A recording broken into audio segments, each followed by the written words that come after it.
కోనసీమ తిరుమలగా విరాజిల్లుతున్న వాడపల్లి వెంకటేశ్వర స్వామి దేవస్థానాన్ని మరింత అభివృద్ధి చేసేందుకు కృషి చేస్తానని కొత్తపేట ఎమ్మెల్యే బండారు సత్యానందరావు తెలిపారు. వాడపల్లి గ్రామంలో 40 లక్షల రూపాయలతో నిర్మించే సీసీ రోడ్లకు ఎమ్మెల్యే శంకుస్థాపన చేశారు. వాడపల్లి వెంకన్నను దర్శించుకున్న ఎమ్మెల్యే అన్నప్రసాద్ కేంద్రాన్ని పరిశీలించి భక్తులతో మాట్లాడారు. ఇక అక్టోబర్ 21 నుంచి 29వ తేదీ వరకు జరిగే 12వ వార్షిక బ్రహ్మోత్సవాలను వైభవంగా నిర్వహించే ఏర్పాట్లు చేస్తున్నామని ఎమ్మెల్యే తెలిపారు. యూనియన్ బ్యాంకు, కెనరా బ్యాంకు యాజమాన్యాలు అందజేయనున్న 4 బస్సులను తిరుమల తరహాలో భక్తుల కోసం ఉచితంగా ఉపయోగిస్తామని చెప్పారు.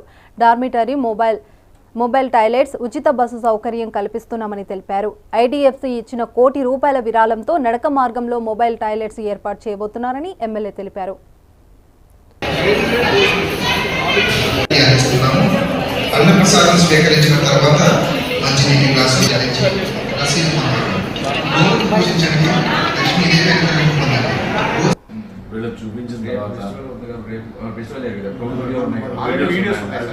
చూపించండి. ఫీల్డ్ మీద తిరిగిన తర్వాత మాకు క్లారిటీ వచ్చిన తర్వాత నెక్స్ట్ సిట్టింగ్ లో మీరు ఎందుకు వస్తారు. స్వామివారి యొక్క మార్గంలో ప్రయాణికులకు ఇబ్బందులు లేకుండా స్వాగత ద్వారాలు వాళ్ళు తెలియజేయడం కోసం బొబ్బర్లంక వద్ద ఒక స్వాగత ద్వారం, రావులపాలెం కళా వెంకటరావు విగ్రహం దగ్గర ఒక స్వాగత ద్వారం, మెర్లపాలెం వంతెన మనం నిర్మించుకున్న కొత్త వంతెన దగ్గర ఒక స్వాగత ద్వారం ఏర్పాటు చేయడం భావించడం జరిగింది. సీఎంఆర్ వారు వెంకటరమణ గారు కదా, సీఎంఆర్ మావూరు వెంకటరమణ గారు బొబ్బర్లంక వద్ద స్వాగత ద్వారానికి 55 లక్షల రూపాయలు ఆ స్వాగత ద్వారం ఏర్పాటు చేయడానికి ముందుకు వచ్చారు. ఈ విధంగా ఇవి కూడా ప్రయత్నం చేస్తూ ఉన్నాం. దాతలు ముందుకు వచ్చి మిగతా 2 స్వాగత ద్వారాలు కూడా వారు సహకరించేలాగా ఇవన్నీ కూడా చూసుకోవడానికి ముందుగా ఒక మాస్టర్ ప్లాన్ ఒకటి ఏర్పాటు చేయాలనేది అధికారులు, దేవస్థాన అధికారులు తెలియజేస్తూ ఉన్నారు. మొన్న నేను సెక్రటరీకి వెళ్ళినప్పుడు అమరావతిలో కమిషనర్ గారిని, సెక్రటరీ కమ్ కమిషనర్ వారిని కూడా కలవడం జరిగింది.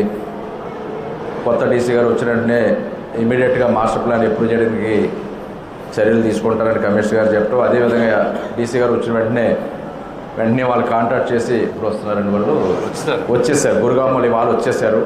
గురుగామ వాళ్ళు మాస్టర్ ప్లాన్ అప్రూవ్ చేయాలి. ఎందుకంటే ఇక్కడ ఏ కార్యక్రమం చేయాలన్నా మాస్టర్ ప్లాన్లో ఉంటేనే వర్క్ టేకప్ చేయడానికి అవకాశం ఉంటుంది. ఇప్పుడు అన్నదానం ఫౌండేషన్ చేసింది కూడా అదే పరిస్థితి. ఇప్పుడు మొదలు పెట్టించేద్దాం ఇమీడియట్గా అనుకుంటే మాస్టర్ ప్లాన్లో అప్రూవల్ ఉన్నారంట. ఇవన్నీ కూడా మార్పు చేర్పుల తర్వాత చేయడానికి అవకాశం ఉండదు.